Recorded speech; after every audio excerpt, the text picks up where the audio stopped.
I know it's just a thought, but it feels very real.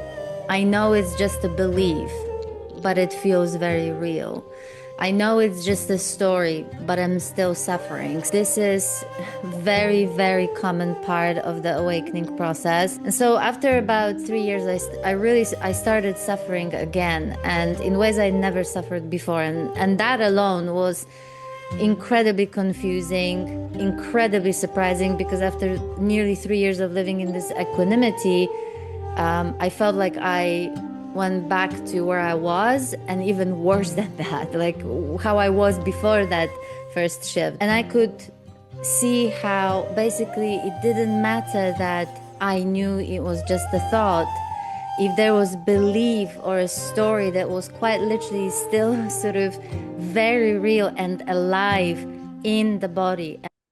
Hi everyone, and welcome to new subscribers to the channel. It's really nice to see you here. And as always, before I start, I'd like to say that if you've been enjoying listening to the videos and you'd like to support the channel, then please remember to subscribe and to like the video. It really helps make those videos more visible and findable to people who are looking for these kinds of explorations and conversations, and it's really much appreciated. The other thing I wanted to say is that over the past, I would say, year, maybe year and a half, I've been often asked whether I was going to do some kind of online gathering on a regular basis. And my answer every time would be not for now, or not yet, or maybe, because it's genuinely not been something that I've ever considered doing. But ever since I was a guest on Angela's channel, where we chatted about my book, but also did the double barrel, I was kind of reminded how much I enjoy the group setting and the sort of back and forth, and just exploring different questions in this kind of format.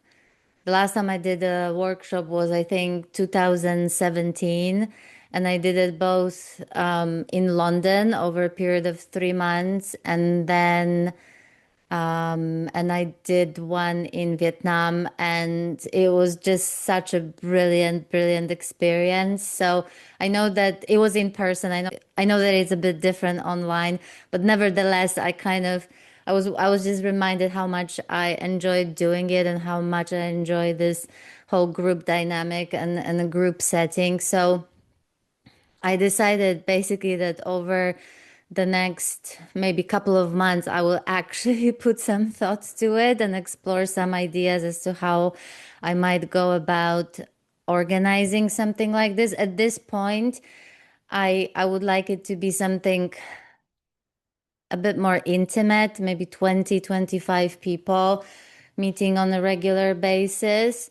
But I really don't know. I'm open to all ideas and possibilities. I'm bringing this up right now is because if you are one of those people who asked about group gatherings, or you might be interested in a group gathering like that with me, then I appreciate if you let me know, just so I can get an idea of how many people might be interested. And you can just email me at Humanizing Awakening and just drop me a line and say, I'm interested. And then when I'm ready to launch this group gathering, then I will let you know.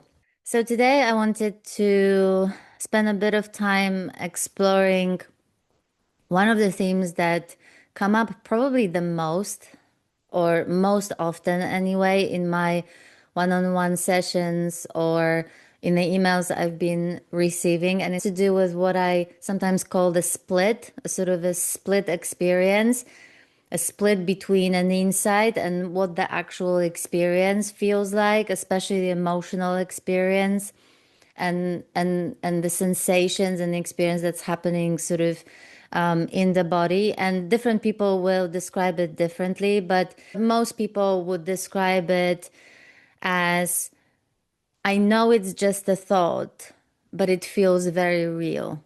I know it's just a belief, but it feels very real. I know it's just a story, but I'm still suffering. Something along those lines. Every time I hear this, I can so relate because I've experienced this kind of a split for many, many years after my first awakening. And you heard me talk about it in previous videos, but if you didn't watch the previous videos, then I'd like to spend some time just talking about the first awakening, just as a context to exploring this particular issue. First thing I want to say is that this is very, very common part of the awakening process. But of course, I didn't know about that because I didn't even know that what I referred to as a shift was actually my first awakening. I didn't know anything about stages of awakening.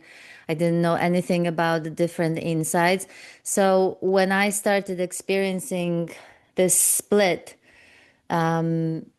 some 3 years after that first awakening, I was very, very confused. I was very, very lost because one of the key insights was the insight into the transient nature of thought and seeing that thoughts were not solid, that thoughts were not facts. Because before that, I didn't even know that I was constantly thinking and that my thinking was creating my reality basically. And anything I thought about myself or the world, I didn't perceive it as just a thought or just a narrative or interpretation. I perceived it as fact, and thoughts felt very real and very solid. And so with that first shift, with that first awakening, I saw myself, my life, without narratives and without thoughts. And it was really extraordinary to see how I was living in this thought created reality all this time and how much those thoughts were creating my suffering. And so it was such a liberating experience because from then on I knew I didn't have to treat my thoughts seriously. I knew that anything I thought about myself or the world or other people was completely arbitrary and up for questioning. And this was such an important part of that insight. So for the next 2, 3 years, I sort of lived from that direct insight. And despite the fact that life was really, really challenging, especially the first, I would say, year after the first awakening, I was just dealing with everything with so much more ease because I was not as lost in all the narratives and thoughts about my situation. So, and because of that, I was just experiencing this equanimity most of the time. And even if there were certain thoughts that may have been a bit disturbing or painful, it really just wasn't an issue because I could see right through this very nature of thought, and I just knew it was eventually going to pass because the very nature of thought was that it was transient. And so after about 3 years, I started suffering again, and in ways I never suffered before, and that alone was incredibly confusing, incredibly surprising, because after nearly 3 years of living in this equanimity, I felt like I went back to where I was, and even worse than that, like how I was before that first shift, before that first awakening. And so there were times it wasn't happening all the time, it was sort of on and off. And in those times I thought that maybe what was realized was lost, because all of the sudden certain thoughts, certain narratives seem to really stick and continue to play out. Certain thoughts felt very, very sticky, and they felt very, very real. And so it didn't matter that I knew that this was just a thought, that this was just a narrative. In those moments when those narratives were playing out in my head and those like really persistent thoughts, that there was always some kind of emotional discomfort that I was feeling. And I can obviously only see it now that there came a point where this profound, genuine insight into the nature of thought was sort of hijacked by the mind, and it was used as a hiding place. It was used as a way to suppress what I was experiencing. In all those moments when I felt insecure and I had all kinds of narratives and thoughts about those insecurities or fearful thoughts or any kind of thoughts that I just really didn't like and certainly didn't like how those thoughts made me feel, I would keep telling myself, oh, it's just a story, it's just a thought. And in that way, I was basically disassociating myself from the experience. And you may have heard me say that in previous videos that it literally became like a mantra. It's just a thought, it's just a story. And it became a sort of a coping mechanism. So for years, I was just becoming more and more numb and I was more and more disconnected from my body. And so for years, I was experiencing this kind of inner split, where what I knew was at odds with what I was actually experiencing. And I was unable to even acknowledge what I was really experiencing and feeling because as soon as I was feeling uncomfortable, I would just dismiss it. I would just completely dismiss it as just a thought or just a story. And then fast forward, I experienced this emotional breakdown, which basically forced me back into my body. And at that point, I really could not feel. It was a complete breakdown. I was at the mercy of whatever was arising in my experience. And there was no possibility of dismissing it yet again as just a thought or just an illusion or whatever else. And as painful as it was such a relief to actually feel for the first time and feel with my entire body, even though it was at times incredibly overwhelming.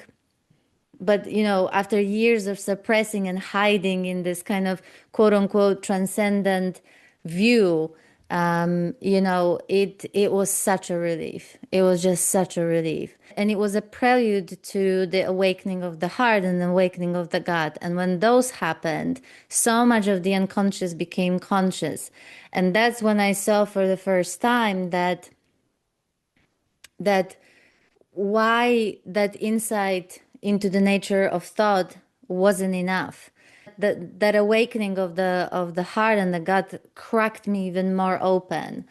Now, for the first time, when certain narrative came up or certain thoughts or certain stories that would have created some kind of discomfort, emotional discomfort or discomfort in the body, that I would have normally avoided and dismissed all of this as just a thought, as just a story. Now, for the first time, I was able to be with the feeling, with the emotion and the discomfort that that thought was creating. And I felt all this in my body. And as I sat with it, without trying to dismiss it, without trying to distract myself from it, there were memories and there were stories and there were beliefs, layers of it that were only now coming up to the surface. So now everything that was trying to come up to the surface simply to be met, simply to be seen,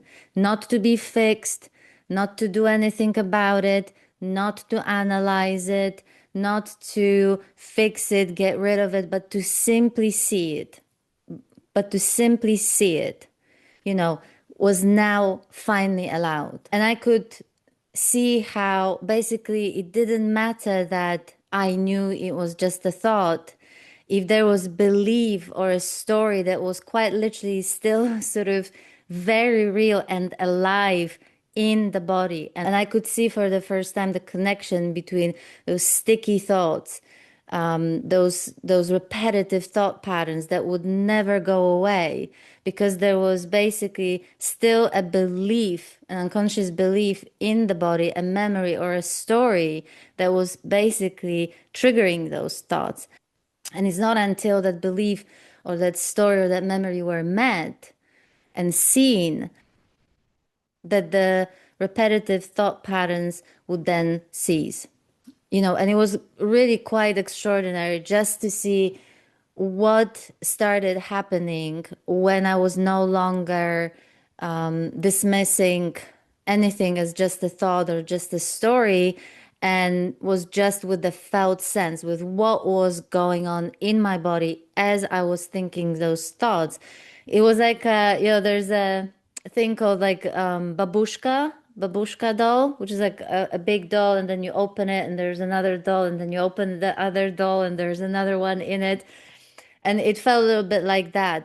By being in the body with that felt sense, I would then there was a belief that would come up to the surface. And as I sat with that belief and how that belief made me feel, and sitting with all the discomfort, with all the pain that came with it, then a memory would come up that I never thought of that even had such impact on me. It was just like layers and layers. There was no need to dig for anything. There was no effort. There was no need to go into any kind of analysis. There was no need to do anything about what was going on in the experience. It was just being with what was arising. The body was just revealing everything that needed to be seen. And of course, I'm very, very aware that for many people, staying in the body with all kinds of uncomfortable sensations and emotions is not going to be easy, and is actually going to take some time to be able to do that, which is why I'm a big fan of modalities that help us learn how to stay in the body as those sensations are happening, as the painful memories are arising. In my case, I was just thrown right into the fire, and I had to descend to hell, several times, and somehow there was enough capacity for that to happen. But even though it was so disturbing and overwhelming, but even now when I look back, I can see how that capacity was basically growing and growing and growing with time. In my book, I talk quite a bit about that process of what it was like to be in the body, and all the discoveries and revelations about the various unconscious beliefs that were basically running the show and perpetuating all these repetitive thought patterns.